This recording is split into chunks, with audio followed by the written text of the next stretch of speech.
छौरी, छोटे उम्र में कहीं तू नादानी गे छौरी।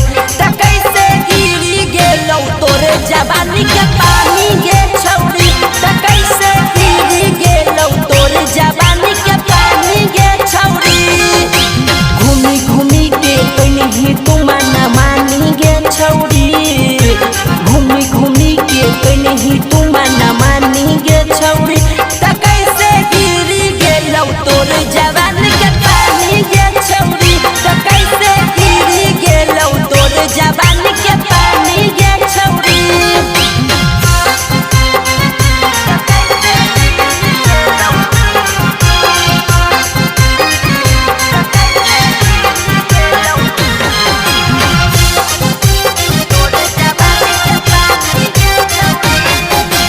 देखी के छोरन सब होलो बेकार गे, काहे देखावई कुतुम बिनाल गे। नैदे में हमरा का डालमिया चार गे, जाना हको तोरा हकी छिनार गे।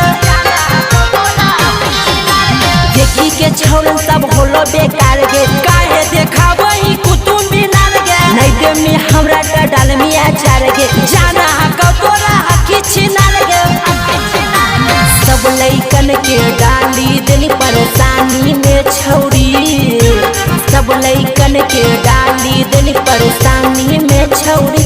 त कैसे गिरी गेलौ तोरे जवानी के पानी के छौरी, त कैसे गिरी गेलौ तोरे जवानी के पानी के छौरी।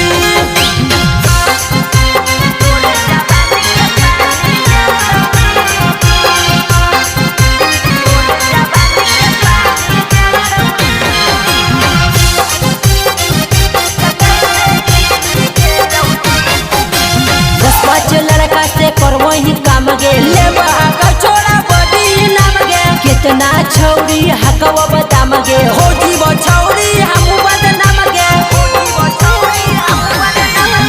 बच लड़का से करवो ही काम गे, लेबा का छोड़ा बड़ी नाम गे। कितना छौरी हकवा बदाम गे, हो जीवो छौरी हम बदनाम गे।